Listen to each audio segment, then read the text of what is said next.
Episode के शुरुआत में हमें टॉनी कैप्टन और हॉकाई को दिखाया जाता है जो रेडिस्कल के पास जाता है। टॉनी रेडिस्कल से इन्फिनिटी स्टोन के बारे में पूछता है, जिस पर रेडिस्कल कुछ भी नहीं बोलते और तभी टॉनी रेडिस्कल के जेल के दीवारों में नोटिस करता है जिसमें रेडिस्कल से इन्फिनिटी स्टोन के नाम लिखा था और ये देखकर टॉनी को समझ में आ जाता है और वो तुरंत वहाँ से निकल जाता है। इसके बाद टॉनी सभी एवेंजर्स को लेकर उन इन्फिनिटी स्टोन को ढूंढने जाता है और रास्ते में टॉनी सभी एवेंजर्स को रेडिस्कल के दीवारों में लिखा और से समझाता है कि रेडिस्कल ने अपने दीवारों में से इन्फिनिटी स्टोन और उनके लोकेशन लिखा था। इसके बाद सभी एवेंजर्स सबसे पहले टाइम स्टोन के लोकेशन पर पहुंच जाता है और टॉनी जब उस लोकेशन पर अपना हाथ उठाता है तब अपने आप ही टाइम स्टोन टॉनी के हाथों में आ जाता है। पर टॉनी के हाथों में आते ही आर्किटेक्टर टाइम स्टोन को अपने तरफ खींच लेता है जिससे टॉनी का आर्मर ऑफ हो जाता है और वो नीचे गिरने वाला होता है। जिसके बाद थॉर टॉनी को बचाने के लिए जाता है पर तभी कई सारे डायनासोर आकर एवेंजर्स पर हमला कर देता है। दूसरी तरफ थॉर टॉनी को बचाकर उन डायनासोर से मुकाबला करने जाता है पर तभी टॉनी के आर्क रिएक्टर से एक शॉकवेव निकलता है जिससे सारी डायनासोर गायब हो जाता है। और फिर टॉनी सभी एवेंजर्स से कहता है कि मेरे इस आर्क रिएक्टर से टाइम स्टोन को बाहर निकालो, जिस पर थॉर कहता है कि ये लैब में करना पड़ेगा। और सभी एवेंजर्स यहाँ पर एक पल के लिए हैरान हो जाता है क्योंकि टॉनी की आवाज उनको थोड़ा सेंस होता हुआ लगता है, जैसे कि कवच के अंदर से टॉनी नहीं बल्कि एक छोटे बच्चे बात कर रही है। इसके बाद सभी एवेंजर्स अपने एवेंजर्स टावर में आता है।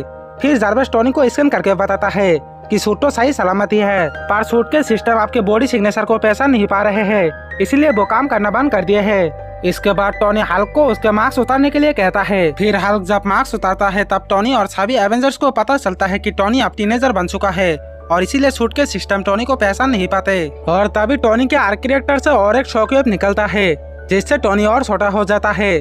फिर फैल्कन स्कैन करके बताता है कि टॉनी के आर्क रिएक्टर हार्टोर की तरह काम करता है और टाइम स्टोन उसके आर्क रिएक्टर पर जोड़ने के कारण टॉनी जब भी चौंक जाएगा या फिर गुस्सा करेगा तभी उसका आर्क रिएक्टर में और एक टाइम ब्लास्ट होगा जिससे टॉनी को उम्र घटने के साथ साथ दूसरे टाइम के चीज भी इस दुनिया में आएगा। और तभी हम देखते हैं कि टॉनी के आर्क रिएक्टर में टाइम ब्लास्ट होने के कारण दूसरे टाइम के बहुत सारे डायनासोर इस टाइम में आ गई है। इसके बाद सभी एवेंजर्स उन डायनासोर को रोकने जाता है और कैप्टन टॉनी के साथ एवेंजर्स टाउन में ही रुक जाता है। टॉनी यहाँ पर अपने पुराना सूट पहनने की कोशिश करता है पर तभी उसको एक जोरदार शॉक लगता है, इससे टॉनी को बहुत गुस्सा आता है। पर टॉनी के गुस्सा होने के कारण उसका आर्क रिएक्टर में और एक टाइम ब्लास्ट होता है जिससे टॉनी और भी थोड़ा छोटा होने के साथ साथ फ्यूचर से इस दुनिया में कई सारे किलिंग रोबोट आ जाते हैं। फिर कैप्टन को यहाँ पर पता चलता है कि रेडिस्कल जेल से भाग गई है। कैप्टन रेडिस्कल को रोकने जाता है पर तभी कई सारे डायनासोर आकर कैप्टन को कुचल कर जाता है।